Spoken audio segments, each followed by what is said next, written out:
School প্ৰভিন্সিয়ালাইজেশন আইনখন সংশোধন কৰাৰ কাৰণে আমি ৰিকুৱেষ্ট কৰিছো, প্ৰস্তাৱ দিছো। মন্ত্ৰী মহোদয়ে কৈছে যে প্ৰস্তাৱ নাই এতিয়ালৈকে। সমূহীয়াভাৱে আমি প্ৰস্তাৱ কৰিব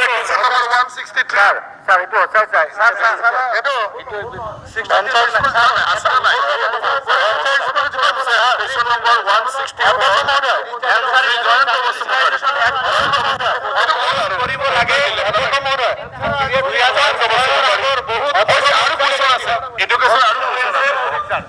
আৰু কুৱেশ্যন আছে তাতে আপোনালোকে সাপ্লিমেণ্টাৰী জয়ন্ত বসুমতাৰী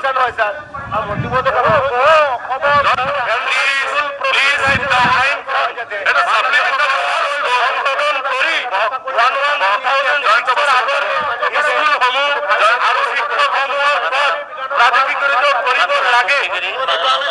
দাখিল কৰিলো কুৱেশ্যনৰ নাই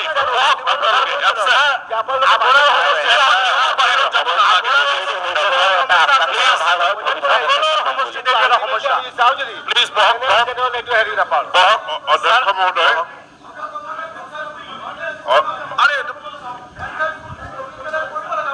এখন সংশোধন হলে হোৱা বস্তু নহয় নহয়, দাখিল কৰিলো ৰিপ্লাই দি দিলে আলোচনা দিব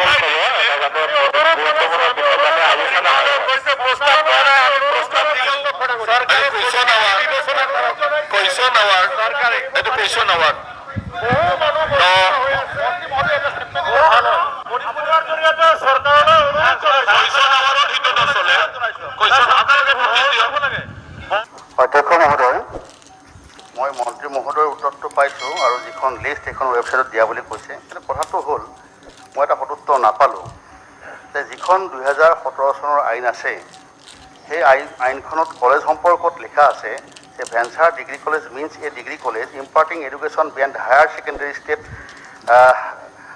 এষ্টাব্লিছ বাই দ্য পিপুল ৰাইজেহে কলেজবিলাক বা স্কুলবিলাক বনাইছিলে, establish for the people the locality prior to 1/1/2006। এতিয়া মই বা মন্ত্ৰী মহোদয়ক এই কথাটো কৈছিলোঁ যে অসমত যিবিলাক কলেজ চলি আছে বা স্কুল চলি আছে এইবিলাকৰ ক্ষেত্ৰত আপোনাৰ মই আগতেও কৈ আছোঁ যে কলেজ স্কুল চৰকাৰতকৈ ৰাইজে বান্ধিছিলে, ৰাইজে কোনোবাই দান কৰিছিলে, ৰাইজে কাঠিৰ ধন ভাঙি পেলাই ল'ৰা ছোৱালীক জ্ঞানৰ পোহৰ দিবলৈ ইচ্ছা কৰিছিলে, সেইকাৰণে তেওঁলোকে কৰিছিলে।